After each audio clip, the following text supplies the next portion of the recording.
All right, Maki, thank you. Now to President Trump's latest tariffs hitting close to home. He is using a 1930s law that has never been invoked in this way before to impose a 50% import tax on certain Canadian goods, everything from dairy to alcohol, hockey sticks, and furniture. The president says this is in retaliation to unfair trade practices by Canada.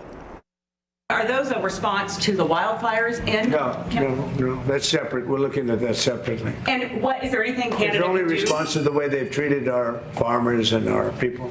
Yeah, Canada's been very, very tough on us over the years. I mean, in all fairness to them, they need us to survive. Without us, there's no way they can survive.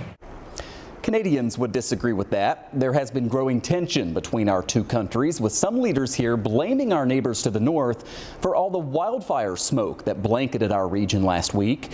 And now you have this trade war heating up once again. I talked about all of that today with one of Canada's top diplomats, Consul General to New York, Tom Clark.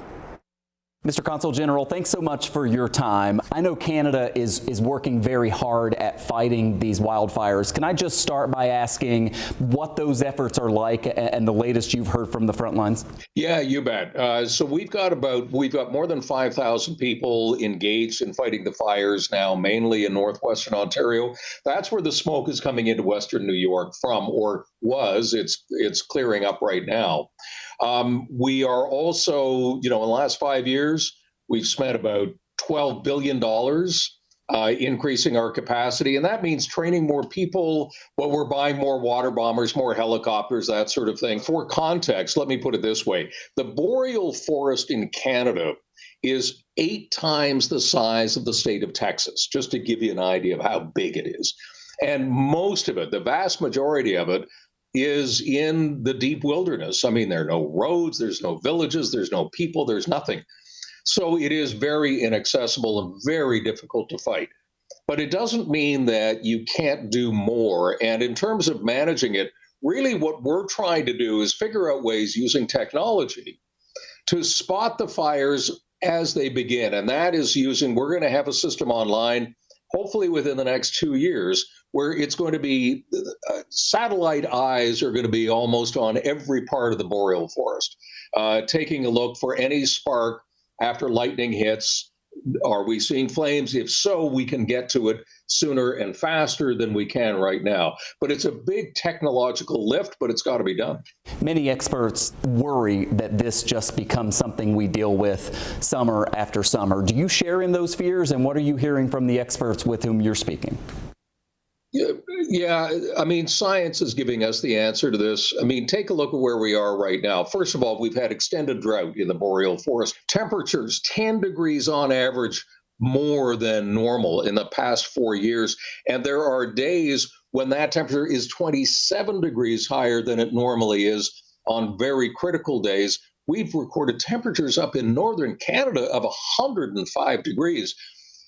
This is really the results of climate change, and we have to find ways to mitigate climate change. And that goes for both sides of the border. President Trump says that his latest round of 50% tariffs on some Canadian goods are not related to the wildfires, that it's other trade issues between the two countries. How do you size up the trade environment? Here in Western New York, Canada is our biggest trading partner. It's so crucial in this part of New York State, especially, and certainly in this part of the country. How are things between our two countries? Well, and I'll just add to that, Western New York is absolutely critical to Canada as well, and has been for over 150 years.